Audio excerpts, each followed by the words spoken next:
வணக்கம் மகளே! இன்னைக்கு நம்ம சேனல்ல பிரியங்கா சோப்ரா, கார்ல் அர்பான் நடிப்பில அமேசான் பிரைம்ல ரிலீஸ் ஆகியிருக்க தி ஃப்ளப் அப்படிங்கிற பீரியாடிக் ஆக்ஷன் டிராமா படத்த பத்தி பார்த்துடலாம். இந்த படத்தோட கதை என்ன அப்படின்னா, கடற்கொள்ளையனா இருக்க கார்ல் அர்பான் வந்துட்டு ஒரு தங்கத்த தேடி வேட்டைக்கு கிளம்புறாரு. அப்படி போறப்போ பார்த்தீங்க அப்படின்னா, ஒரு கேப்டன் கிட்ட அவரோட தங்க கட்டி, அவரோட முத்திர பதிச்ச தங்க கட்டி இருக்கு. அத தொடர்ந்து அவரு எங்க கிடைக்குதோ மீதி தங்கம்லாம் எங்க இருக்கு அப்படிங்கிற ஒரு வேட்டைக்கு கிளம்புறாரு. இன்னொரு பக்கம் பார்த்தீங்க அப்படின்னா, பிரியங்கா சோப்ரா வந்துட்டு தன்னோட குடும்பத்தோட ரொம்ப சந்தோஷமா வாழ்ந்துட்டு இருக்காங்க. அவங்க ஒரு கட்டத்தில இந்த சிக்கலுக்குள்ள நுழையிறாங்க. ஏன்னா, இவங்க தான் அந்த கேப்டனோட ஒய்ஃபு. ஒரு கட்டத்தில இந்த பிரியங்கா சோப்ராவோட பேக்ரவுண்ட் என்ன, அவங்களோட பாஸ்ட் லைஃப் என்ன அப்படிங்கிற ஒரு சூழல்ல விரிஞ்சு, அவங்களும் வில்லனோட கார்ல் அர்பானும் எந்த கட்டத்தில இணையிறாங்க, கிளைமாக்ஸ்ல என்ன ஆகுது, அந்த தங்கக்கட்டி கிடைச்சதா, பிரியங்கா சோப்ரா கார்ல் அர்பான்கிட்டருந்து தன்னோட குடும்பத்த காப்பாத்துனாங்களா, இல்லையா அப்படிங்கிறது தான் இந்த படத்தோட மொத்த கதையே.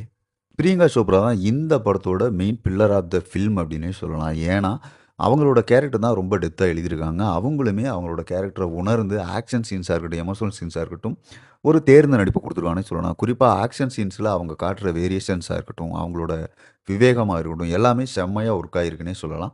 கார்ல் அர்பான் பொறுத்தவரைக்கும், அவரோட கேரக்டர் இன்னும் கொஞ்சம் டெப்த்தா எழுதியிருக்கலாமோ அப்படிங்கிற மாரியான ஃபீல் தான் எனக்கு வந்தது. ஒரு அட்டகாசமான இல்லது ஆக்ரோஷமான வில்லன் அப்படிங்கிறத வந்துட்டு அவர்கிட்ட உணரவே முடியாம இருந்தது. ஒரு சுமாரான வில்லன் அப்படிங்கிற மாரி தான் அவரோட கேரக்டரைசேஷனே இருந்ததுன்னு சொல்லலாம். மத்தவங்களோட கேரக்டர் ஓகே ரகமா இருந்தது. அவங்களுமே அவங்களுக்கு குடுத்த வேலைய ஓரளவுக்கு நீட்டா பண்ணிட்டு போயிருக்காங்கன்னு சொல்லலாம். பேக்கிரவுண்ட் மியூசிக் பொறுத்தவரைக்கும் சூப்பரா இருந்தது. சினிமாட்டோகிராஃபியுமே நல்லா இருந்ததுன்னு சொல்லலாம்.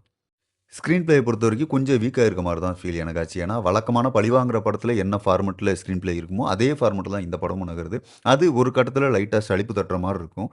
ஆக்ஷன் சீன்ஸ பொறுத்தவரைக்கும் நல்ல நேர்த்தியா அவங்க பண்ணியிருந்தாங்க. குறிப்பா ரத்தம் தெறிக்கிறமான காட்சிகள்லாம் வந்துட்டு ரொம்ப தத்ரூவமா இருந்ததுன்னே சொல்லலாம். ஆனா, அந்த சண்டை காட்சிகளே ரசிக்கிற மாரி இருந்தாலுமே, கதையில கொஞ்சம் டெப்த் இல்லாதனால, கொஞ்சம் ஸ்லோனஸ்ஸா போகுற மாரியான ஃபீல் இருக்கும். அத தாண்டி பிரியங்கா சோப்ராவோட ஆக்ஷன் சீன்ஸ் உங்களுக்கு பிடிக்கும் அப்படின்னா, இந்த படம் உங்களுக்கு ஒர்க் அவுட் ஆகுறதுக்கான சான்சஸ் இருக்கு. ஏன்னா, இது அவங்களோட ஒரு வெறியாட்டமா தான் நமக்கு பார்க்க தோணுச்சு. ஸ்க்ரீன் பிளேல இவங்க இன்னும் கொஞ்சம் வேரியேஷன் காட்டி, கொஞ்சம் டிஃபரெண்ட்டா குடுத்துருந்தாங்க அப்படின்னா, இது ஒரு சூப்பரான படமே வந்துரும். இப்போதைக்கு மோசமான படம் இல்ல. ஆக்ஷன் சீன்ஸ் பிடிக்கும். பிரியங்கா சோப்ராவோட ஆக்ஷன் சீன்ஸ் எனக்கு பார்க்கணும் அப்படின்னு நினைக்கிறவங்களுக்கு, இது ஒரு தாராளமான ஓகேவான படமா தான் இருக்கும். எனக்கு இந்த படம் ஓகேவான படமா தான் தெரிஞ்சது.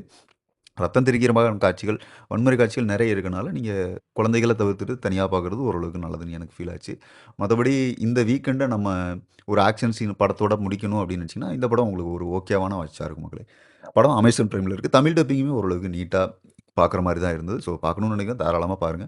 அடுத்த ஒரு நிமிஷம் சந்திப்போம். நன்றி.